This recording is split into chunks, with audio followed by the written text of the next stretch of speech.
dengan postur yang semlehoi seperti ini, besar-besar seperti ini, maka kawan-kawan semua, bahkan saya pun sendiri akan kalah di ongkos produksi. Tapi kalau galur betinanya nelurnya banyak, badannya besar, lihat ini besar sekali kawan-kawan. Ini ada 4 kiloan, betinanya pun ada 2 kilo 28. Ini besar-besar.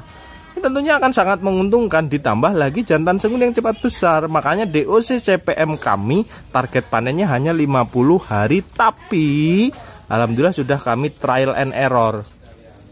Ya, sudah kita trial and error, jadi memang pertumbuhannya bagus tapi diterima ya. Tapi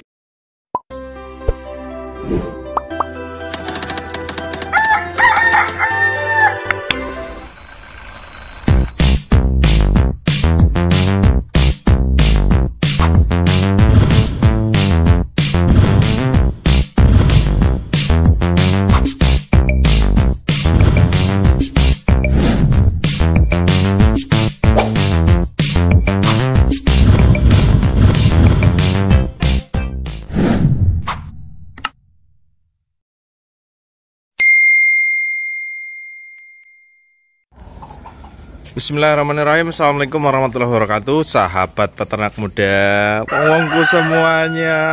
Aduh, gini gimana kabarnya ya? Kembali lagi kita di kandang pusat. Nah, kandang pusat ini ya. Kalau mitra-mitra ngomongnya ya sentral yo. Kandang pusat. Nah, ini karena nanti ini adalah ya sentralnya daripada kandang-kandang mitra ya, sentralnya bagi seluruh subbreakernya Mas Wong semua yang mau main ke sini. Yang penting janjian, sahabatku semua, janjian saya bisanya menerima hanya di hari Sabtu sore ataupun Minggu. Saya bisa menerima, dan kalau mau teleponan saya sarankan di atas jam 8 malam ya, 8 malam ke atas Anda telepon.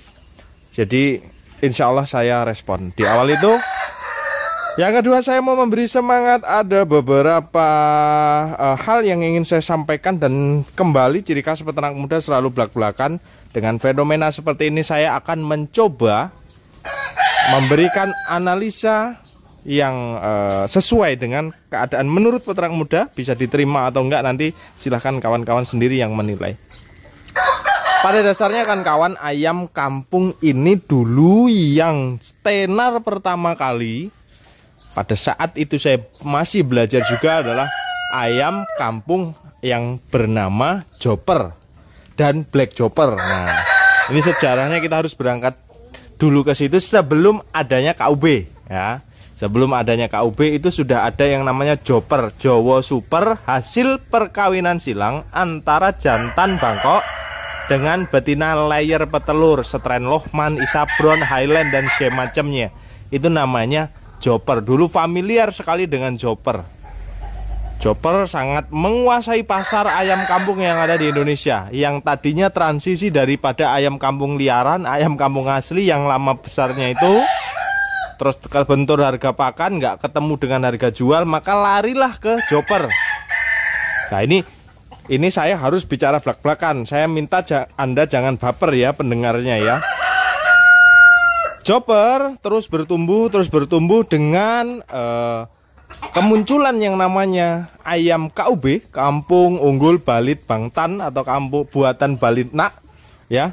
Itu Joper mulai terkikis pasarnya, walaupun ya, ingat saya harus netral di sini tapi harus belak-belakan juga.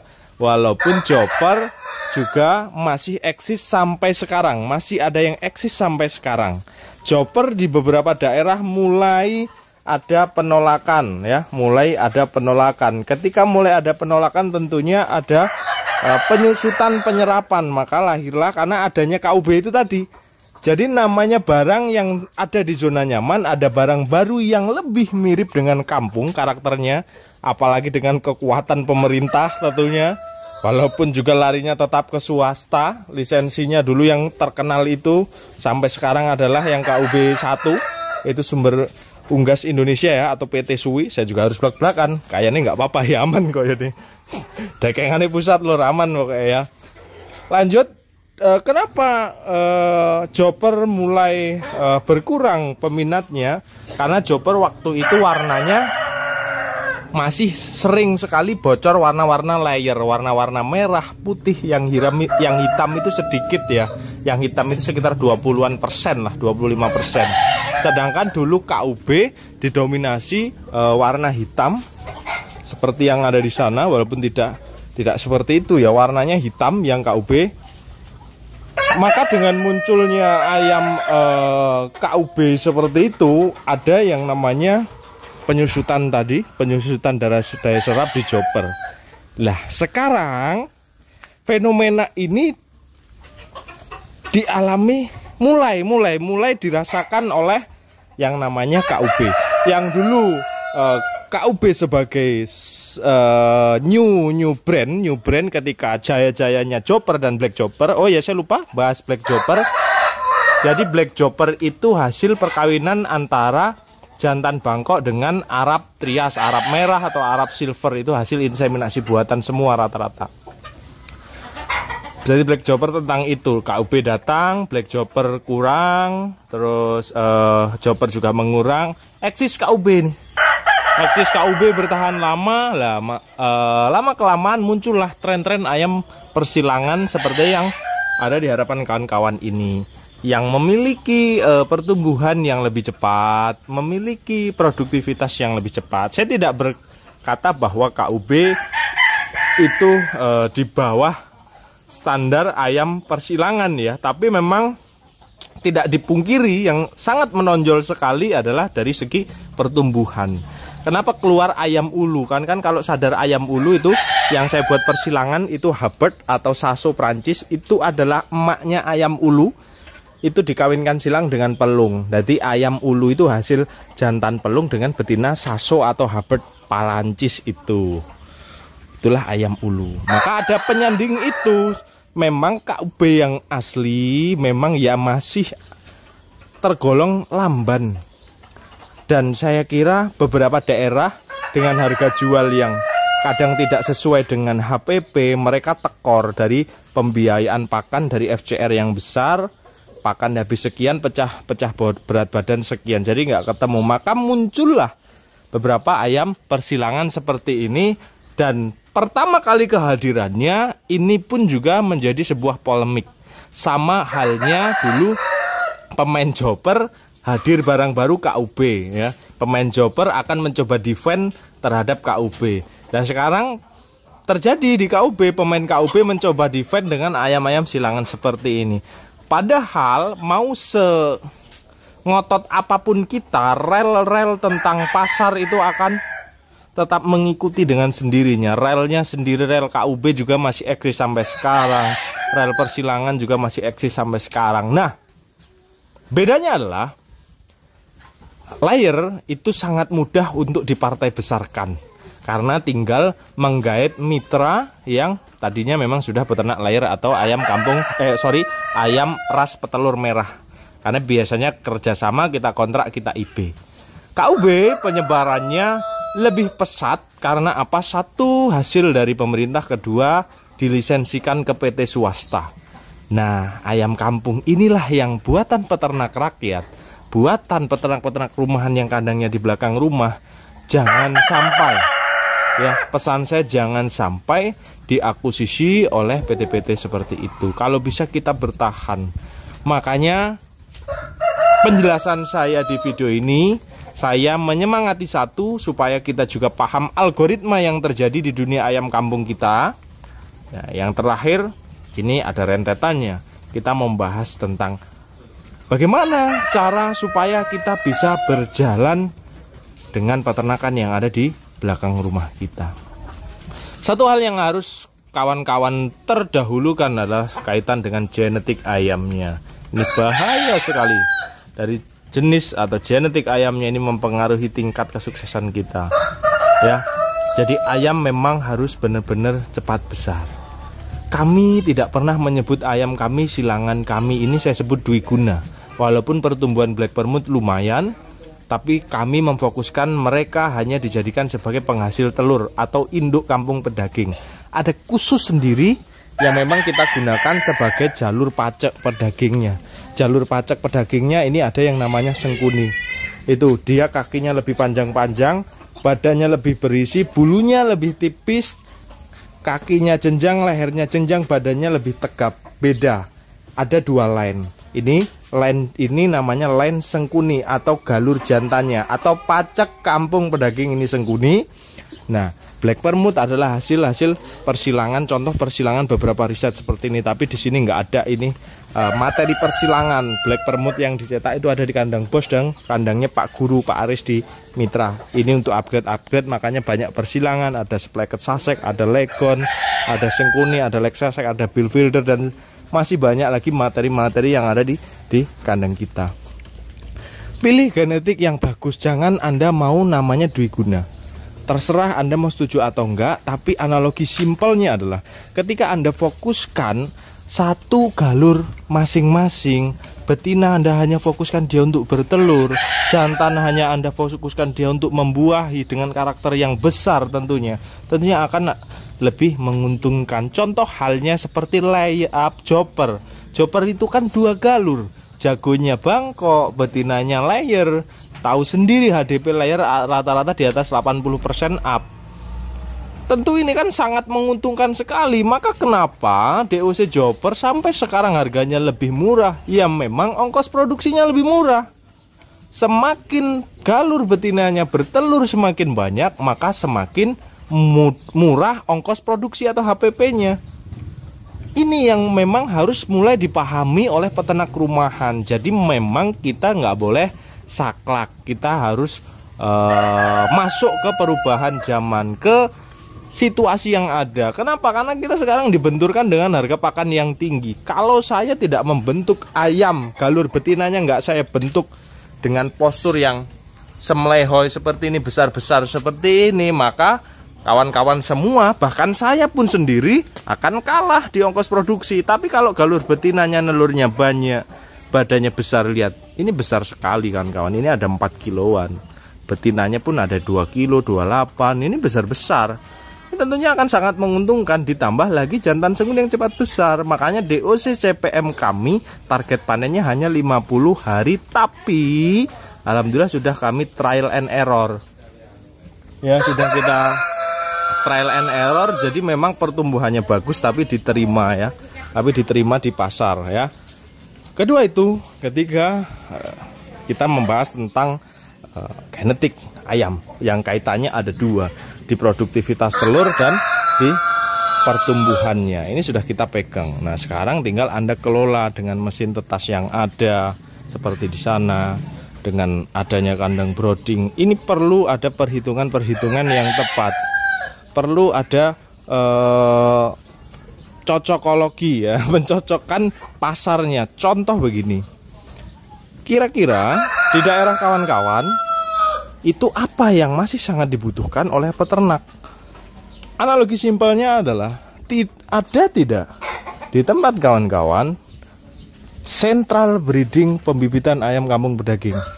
Kalau Anda di Sumatera tidak banyak, dan Anda juga semua paham bahwa kita disuplai dari luar Sumatera, terkhusus saja Lampung. Lampung ini disuplai dari Jawa. Yang saya hitung tetasan lokal yang ada di Lampung dengan kiriman yang ada di Jawa, yang lokal di Lampung ini hanya 20%, 80%-nya adalah sisa dari Jawa.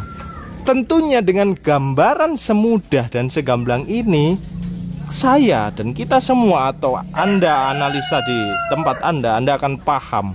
Berarti ada peluang di situ. Kenapa ada peluang? Karena daerah kita disuplai oleh luar daerah. Tentunya akan banyak kelebihan, lebih fresh DOC-nya. Kenapa lebih fresh? Tidak termakan waktu. Kedua juga akan lebih murah. Kenapa lebih murah? Karena apalagi kita memakai ayam silangan seperti ini dengan HPP atau ongkos produksi DOC-nya lebih kecil. Ini kan sangat menguntungkan sekali kan kawan. Jadi tidak perlu Anda berpikiran apakah saya harus menjadi peternak mandiri, harus saya tetaskan sendiri, saya pelihara sendiri, saya besarkan sendiri, saya jual sendiri, saya olah sendiri. Oh, tentu tidak. Selagi ada peluang di situ Anda masuk. Inilah yang kami lakukan di Lampung dengan mitra-mitra kami. Kami sekarang memfokuskan menjadi sentral breeding penghasil bibit ayam kampung atau DOC pedaging ayam kampung. Beres. Ya kan? Tapi kalau di tempat kawan-kawan memang tidak memungkinkan masuk di areal itu, silahkan Anda besarkan sendiri. Karena saya yakin sempit-sempitnya pasar ayam kampung ya, selagi masih ada rumah makan, selagi masih ada pecel lele, masih sangat potensi bagi saya. Tinggal kita memang harus benar-benar adaptasinya, benar-benar adaptasi yang tepat. Adaptasi dengan pasar, adaptasi dengan pasar itu maksudnya karakteristik permintaan pasar seperti apa, peluang pasar seperti apa. Nggak ada kawan-kawan yang Anda hanya diam-diam saja, terus Anda tiba-tiba datengin ini, mas bagus dan bagus, nih ada pasar. Nggak mungkin. Tentu Anda harus keluar, harus mencari, harus buka mata lebar-lebar, harus buka pasang kuping yang banyak. Dalam artian ya kita peka. Kalau kita hanya berdiam diri ya saya kira kita tidak akan berkembang. Makanya saya sedih. Ada beberapa yang laporan masih berhenti ternak, berhenti ini. Satu mungkin memang faktor bukan rezekinya. Kedua ya mari kita analisa ya. Kita analisa kekurangan kita ya kan kawan ya. Seperti halnya yang ada di depan Anda. Ini saya lagi mencetak ayam kampung petelur konsumsi. Khusus petelur konsumsi, makanya kenapa dia bodinya mini-mini seperti ayam sukle kita dulu di 2018 ya. Ini persilangan antara legon. Ini nanti sudah F2 anaknya. Jadi telurnya sudah cantik-cantik masuk ke telur konsumsi. Kenapa Mas Yoga masih capek-capek menggarap ayam petelur kampung konsumsi? Karena juga potensi. Ini juga ada kaitan di cerita awal yang tadi. Dulu Arab eksis. Datang Elba. Arab dibandingkan dengan Elba. Oh, Arab telurnya terlalu putih. Arab ini bukan ayam kampung. Datang Elba yang warnanya coklat-coklat seperti ini. Datang Elba. Nah ini nanti anaknya pasti akan pecah. Ada yang hitam, ada yang brown. Ini nanti anaknya pecah, bervariasi warna anaknya. Nah ke depan ini hadir sebagai opsi, bukan kalau penyaing jelas, tapi opsi untuk konsumen. Yang tadinya Elba hanya tersedia warna putih dan merah, ini nanti ayam telur kamu konsumsi warnanya lebih ngampung, lebih bervariasi. Ini juga potensi di daerah saya, makanya harus digarap. Ini loh kan kawan yang saya mau berikan ke kawan-kawan. Kalau bisa ya peka dengan pasarnya. Kalau kita nggak peka ya wajar kita stagnan di situ gitu loh. Jadi peluang apa yang dirasa di daerah itu bagus, mainkan. Peluang Mas, saya pusing dengan relasi-relasi. Kalau ada yang mitra seperti saya yang menjamin bertanggung jawab pemasarannya, masuk. Kalau Anda sudah yakin, Anda sudah bisa mandiri, keluar, nggak masalah, tapi baik-baik ya. Itu jadi tips sukses beternak. Atau nggak usah kita bicara muluk-muluk sukses, kita tips masih mampu bertahan dengan situasi saat ini, dengan harga pakan saat ini. Itu tadi analoginya dari pertama joper masuk KUB, masuk persilangan, dari ayam petelur ini, dari petelur kampung konsumsi, dari Arab, dari Elba, sekarang masuk ayam persilangan juga. Ya memang seperti itu pergerakan algoritmanya, tidak bisa kita tumbur, tidak bisa kita pungkiri. Memang ya seperti itu dan harus kita terima. Jadi itu kan kawan, supaya Anda terus bertahan, Anda cukup peka, Anda cukup bisa menyiasati keadaan, Anda cukup bisa adaptasi dengan keadaan dengan cara berinovasi yang saya sebutkan tadi. Ya, sekarang dipermudah loh. Anda tidak perlu membangun genetik dari awal seperti yang saya lakukan. Ini terima jadi. Banyak produsen ayam-ayam silangan yang sudah jual terima jadi. Nggak perlu membangun, ngumpulin materi saber-kaber kayak saya penuh semua itu. Di sono-sono ada ayamnya. Nggak perlu. Sudah ada banyak produk yang jadi dari siapapun yang menurut Anda cocok. Silahkan dimainkan. Rumahan peternak rakyat kalau nggak saling menjaga, tidak saling menguatkan seperti ini, ya mau jadi apa ya kan kawan ya. Saya bisanya cuma seperti ini ya. Jadi itu kan kawan, semoga ini bisa diterapkan dan dipraktekkan dan semoga bermanfaat ya. Saya Ria, assalamualaikum warahmatullahi wabarakatuh. Salam sukses. Istimewa kir-kir, love you full semuanya.